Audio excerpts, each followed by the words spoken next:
The other hero I was thinking about was Void. Slark. I think Slark can actually be alright. Like, people think the Slark vs Void matchup is bad, but with the shard on the Slark is actually like a pretty... So you're winning the regen trade a little. I don't know if Snaking's getting this one. Yeah, Sneyking, he's going to have to avalanche and hope he doesn't get bashed. He immediately gets bashed. All right, dyrachyo takes it ahead of him, and now Snaking's going to be in some trouble here, especially if he gets body blocked in. Yep, just a little bit, and that's going to be enough for the Firefly to run him down. First blood goes to Seleri. Well, Quinn get their supports XP and contest 6-minute power rune. Do have level advantage. If 9 can get it, it's a lot of resources. It gets denied, though, by Seleri. He gets it in front of 9's face and then bumps back into Quinn for the kill. As well as a mid, then it was flexible enough to be in every meta, it felt like. Still, even those early days, I mean, I remember a little-known team as Rattlesnake Gaming, where a certain Lanham earned himself a Big Dick nickname, and that was off the Tiny swinging the big club there. So even in some of these early TIs, he was making his presence felt as designed to try and quell the Timbersaw momentum. However, Timber's already made the move top. 3 cores converging for Gaming onto that Sven with no ult. Yeah, Tundra's going to be here just a bit too late for it, and their carry is going to die. Maybe they'll still fight around it, though. I mean, if they get the opening for the kisses. This is where you want to put the Snapper to use. Tundra really need a big core kill here. Followed up this the game cookie. down. Really nice chain stun. Very He's nice. alive. It's not enough. Oh, and the Chronosphere, the final kiss, it burned him out, actually. And this Chrono's not dealing any damage. It's just to turn into a pig and run away. Time dilation will get dyrachyo out of there, but not what... Man, they are relentless on these objectives. It's so hard to stop them getting a tier 1 down somewhere. Is skiter going to die again? It looks like Quinn wants to commit. It's going to be a close call, but he does get it with the last Whirling Death before the saves can come in. And that's Tundra chasing this Timber with everybody watching their carry die to him. It's so much damn space, and I think he's going to live too. That feels so bad, especially since that... Where and let the Brood take it on her own. Now she comes back after pushing in that bottom lane, goes through the portal with the spiders and shows up to try and help dyrachyo here. He's going to need the help with this and many heroes, but Quinn, he'll be able to even the odds here, posing the mid laner and run down the 2 supports. These are just not good engagements for Tundra to be in. They're getting sucked into disadvantageous core fights, and their Tide Hunter just can't get here. He's too damn clunky on the map. Yeah. 9 goes down, infested by the Broodmother here, and another triple core conversion for Gaming. You're trying to guess where these cores are going to go. The upside for Tundra is it's the Tide up here right now. So if you want to fight around 33, this is your chance to take that fight. Quinn's going to make it a lot easier to kill this guy, though, thanks to the Whirling Death, cutting him down significantly, and there's no rotations. They're not going to use the Ravage.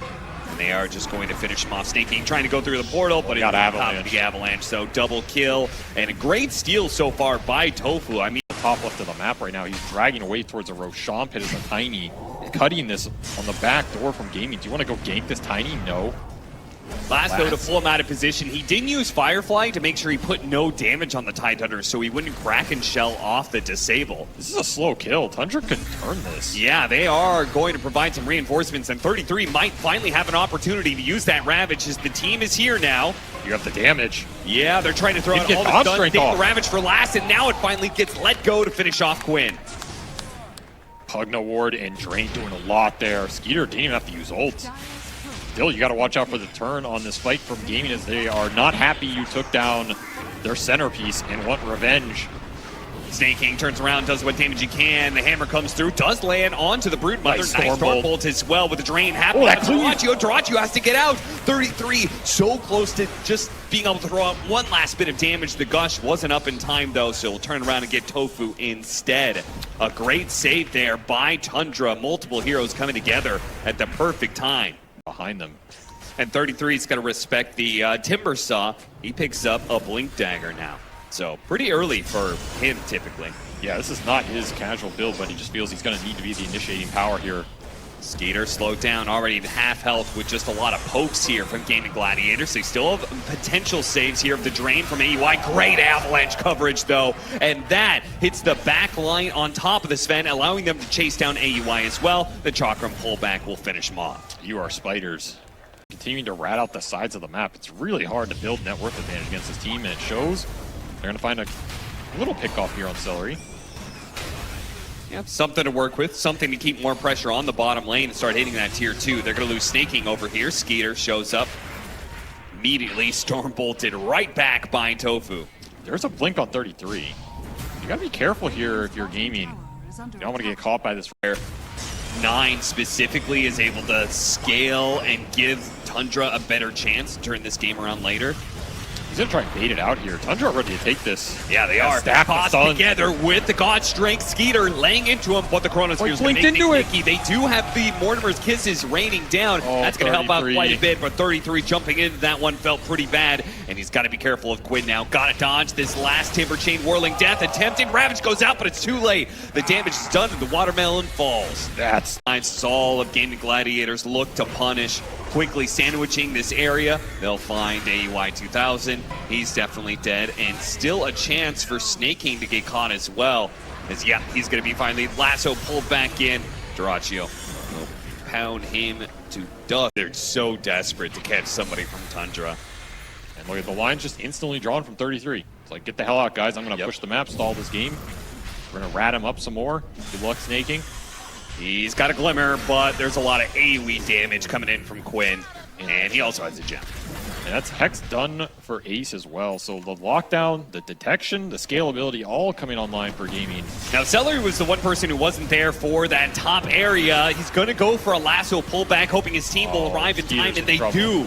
Because of his BKB, he stays alive, and now Ace, Quinn, they're going to try and chase down 9 first, while Skiter's going to be kited during his God Strength. There goes that Ravage put to use. Chain stun all over the place. He cannot get anything off.